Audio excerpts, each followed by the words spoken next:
The last time you saw me, I was quitting YouTube, pretty publicly. I even went on a podcast to do so. Andy, before we get in to what you came in here for, besides from announcing that you're quitting.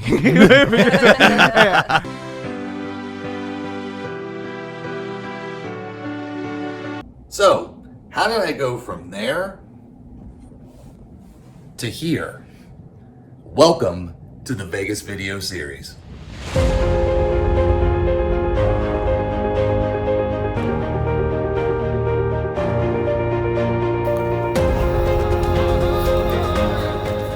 Did I mess up my position?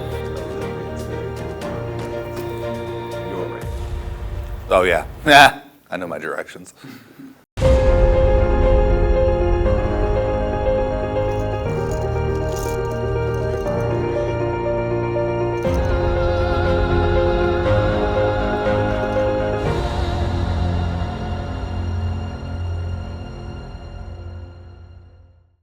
So we are back in familiar territory up at Bet Jacksonville, playing the 2-2 deep stack live stream. I'm decked out in my Grace Gaming shirt.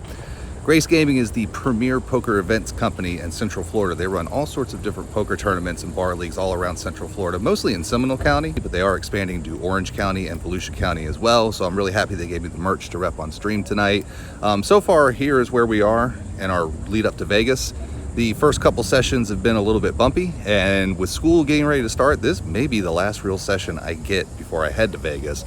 I wanted to come play this game because it's a 2-2 with a 500 max buy-in. It plays a lot like a small 2-5, and that's the game I'm really looking forward to playing up in Vegas at the Bellagio is the 2-5 with the 500 max buy-in. So I thought this would be a really great place to come up and get some practice in. So the drive up here, what a bear. It really took something out of me, but that's nothing a couple White Claws can't fix. So let's go inside, let's play on stream. Playing on a live stream is a lot different than playing in a regular ring game. There's an added element of pressure because everybody who's watching can see everybody's cards and they know the exact moves you should be making. And the last thing you want to do is to make a really bad fold or to get blown off your hand in a really bad situation, because then everybody's going to see it and everybody's going to know that it was the wrong move. Luckily, I've run pretty well at Bet Jacksonville, and so I'm hoping that continues on this live stream. It's good to be back on the live stream. I won't lie, I'm a little bit nervous. I've been buying in for $200 and $300 at Orange City, and this is a little bit deeper of a game, a 500 max. So while I've traditionally run pretty well at Bet Jacks, I also know that it's not that hard to lose $1,000. And right before going to Vegas, that would not be great. The first orbit's been a little bit crazy. Out of the 8 hands of that first orbit, all 8 of them had a 3-bet and 2 of them had a 4-bet. So this game's gonna be wild. I'm having a little trouble getting things going though. Let me show you. In this hand, we're straddling from the button. We see a couple of limps before the hijack bumps it up to $15. The cutoff very quickly calls, and now it's on me, and I'm sitting here with 10-9 offsuit.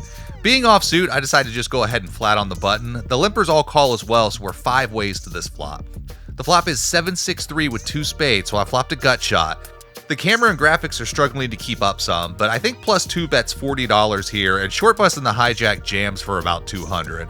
The cutoff folds, and when it's on me, I don't think I can call $200 on a gut shot, especially with an aggressive opponent in +2, so I fold. It's back over to the small blind who asks for a count, then makes the call.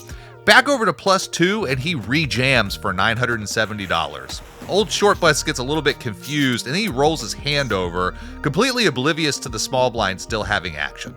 Wow, this game is falling apart. I know guys like him are good for the game, but it's also frustrating when they can't keep up with the one thing they're supposed to be paying attention to. Back over to the small blind, he knows short bus has a straight, and he still has to call his whole stack against +2. I definitely don't envy his spot. He is able to get away from his hand, and so we see the run out. The turn is the 8 of spades. The river is a 4, no one has a spade, and so short bus takes this hand down. But we're only about 35 minutes in. I've seen 1 flop, and I'm down a little over $100. Yikes. About an hour into the stream, Under the Gun opens this pot for $15. I'm in +1, and I look down at Queen Jack offsuit. And at this point, it feels like a premium. Struggling to get things going, I decide to just flat here, and +2 immediately punishes me with a raise to $45. The cutoff wastes no time calling. When it gets over to the button, he puts in a giant raise to $300. Action's on the small blind, and after he gives it some thought, he calls for less, about $115. When it gets back over to me, I give it some thought for a minute. We're over an hour in, I haven't won a hand, and this is the first time I've seen 2 face cards all night. If seat 2 had a full $300 call, I think I'd just gamble, but I'm not getting the right odds, so I'll just have to fold again.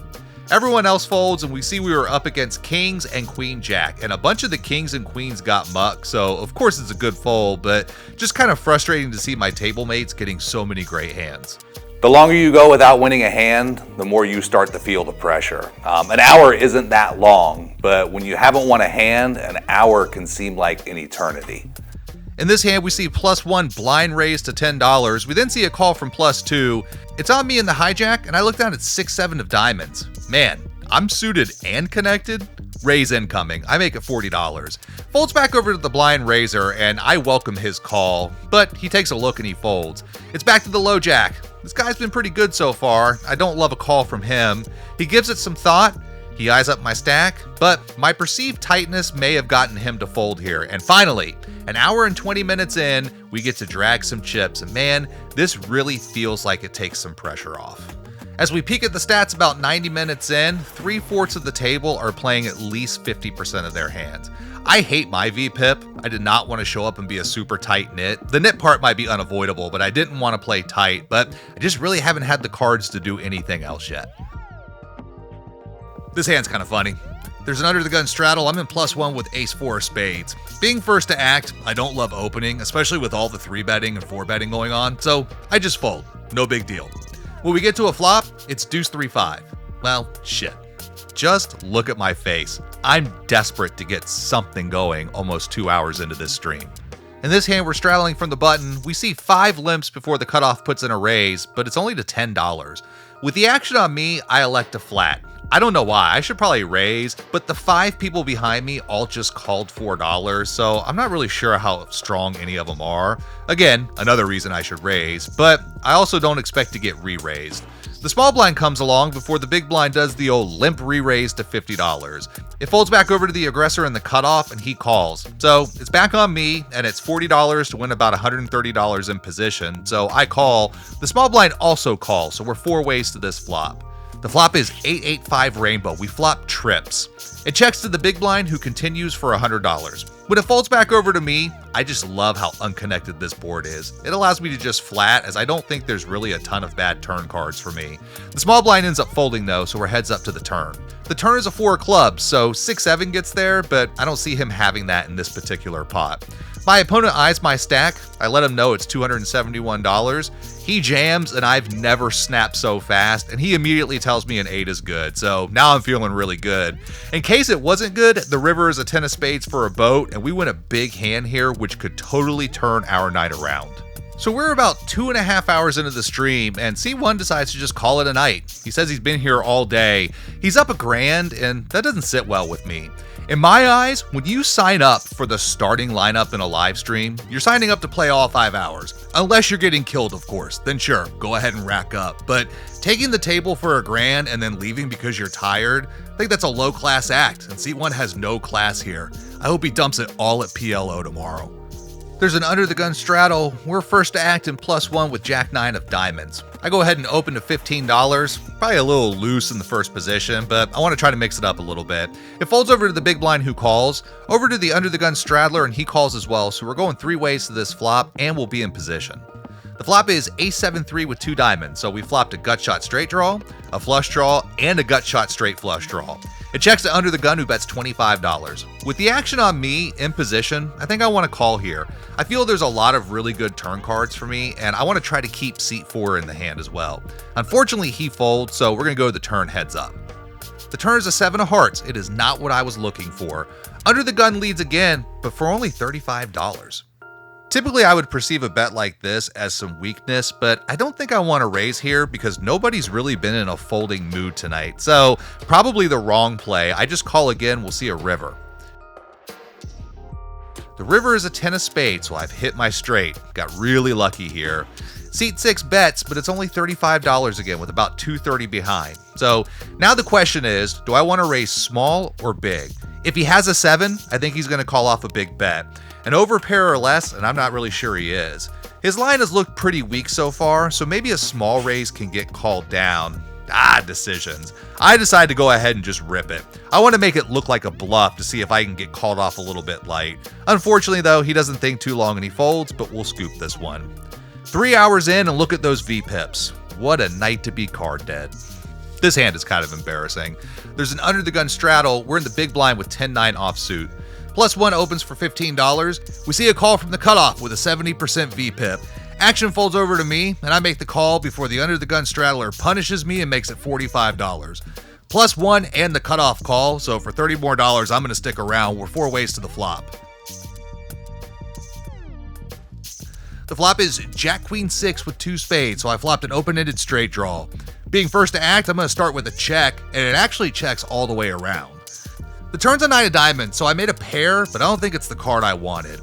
Now that I have some showdown value though, I'm going to go ahead and lead out. I make it $65. I can get money from other straight draws and flush draws or perhaps some under pairs. It folds over to the cutoff who calls, so now we're heads up to the river. The river is a 6 of hearts, so I've missed my straight draw. I check and my opponent quickly checks back and says ace high, and I actually start to muck my hand, totally forgetting I have a pair. I had just dismissed it as being no good and was kind of focusing only on the straight draw. So kind of embarrassing when I had to pull my hand back and flip it over, but luckily my opponent was really cool about it. Maybe it's time to order some food. In this next hand, we see a call from under the gun before it folds over to the cutoff who also calls. It's over to the button and there's a little bit of confusion on if there was a straddle or not, but once we figure it all out, he bumps it up to $10. On me with Queen 8 offsuit, and my rule in the small blind is simple. It's raise or fold. So, of course, I call. The big blind, under the gun, and the cutoff also call, so we're going to this flop 5 ways. The flop is Jack 10 deuce, all diamonds, so we flopped a gut shot along with a flush draw. Being first to act, I start with a check. It checks to under the gun who fires for $20. It folds back to me, and this is about as good of a flop as I could have asked for with Queen 8 offsuit.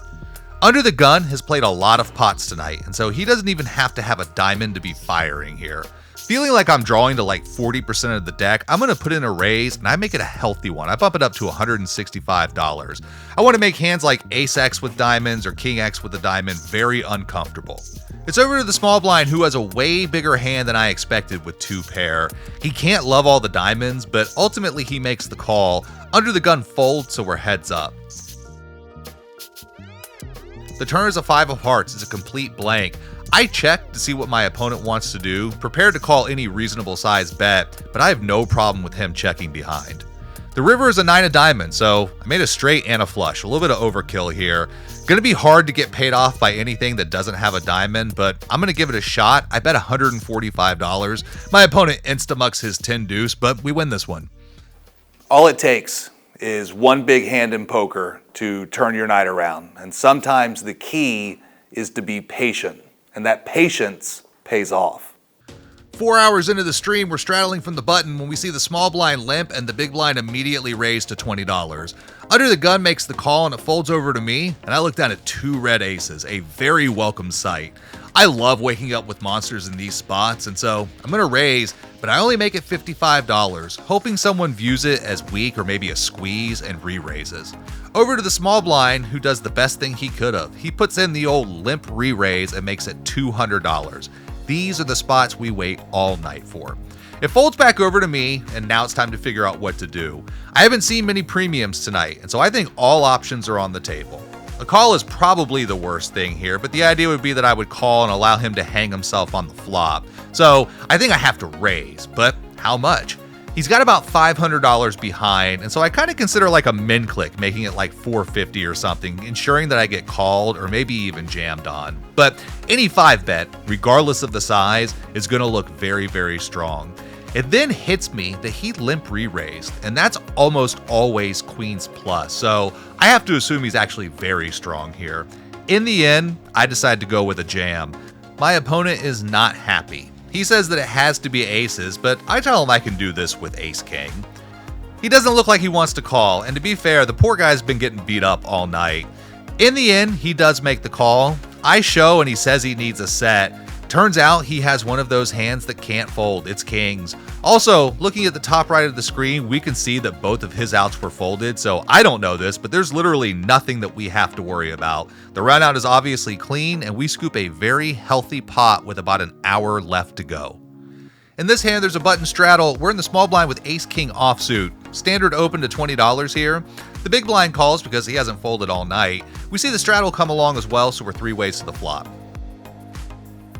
The flop is king, queen, jack, rainbow, so we have top to go along with a straight draw. I'm going to check it over to the big blind and let him lead out, but he actually ends up checking. It's actually the button who leads out, and he bets $20.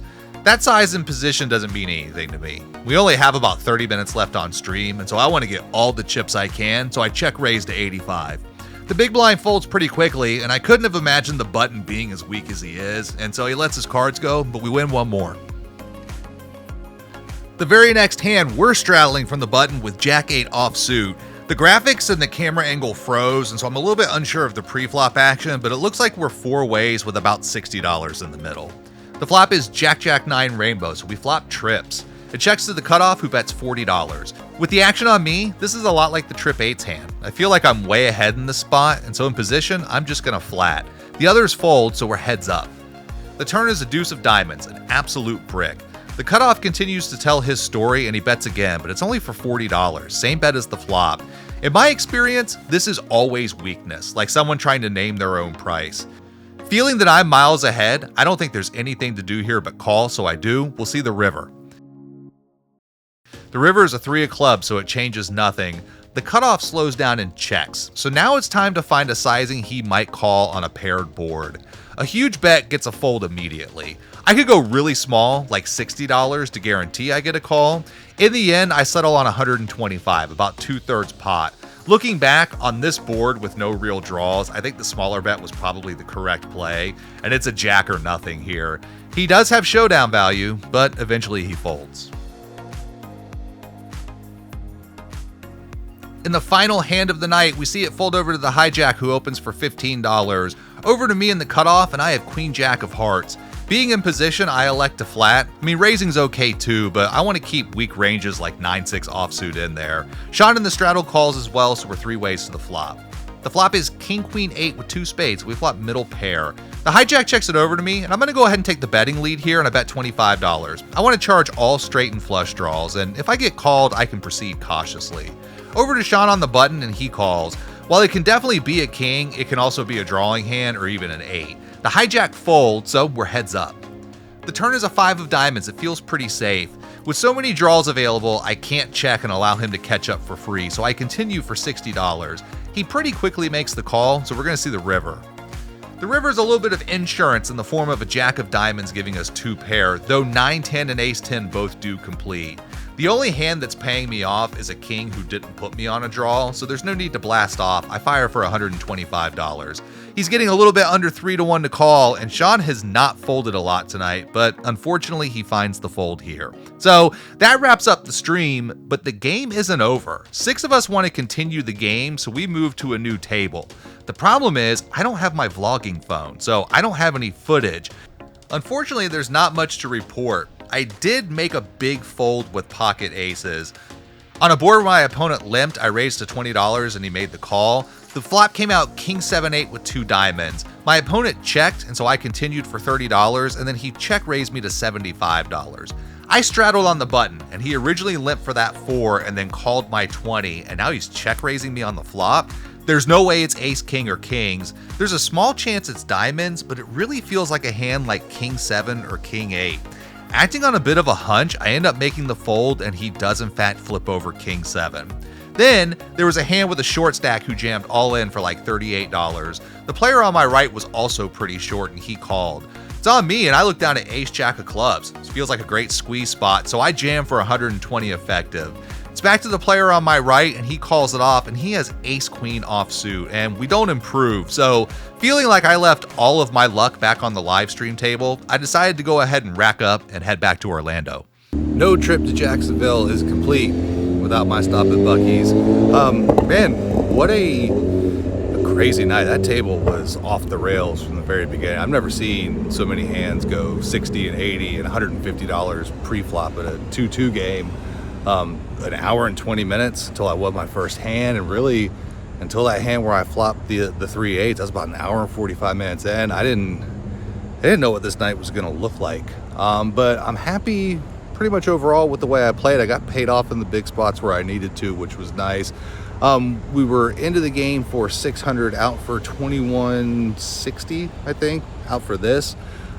Did stick around for that hour afterwards and pretty much just dunked off about $400. So into the game for 600, officially out for 1730. If you enjoy, like and subscribe. See you next time.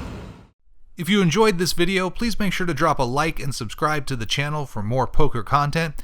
And you can follow me on Instagram at 7cardflushpoker.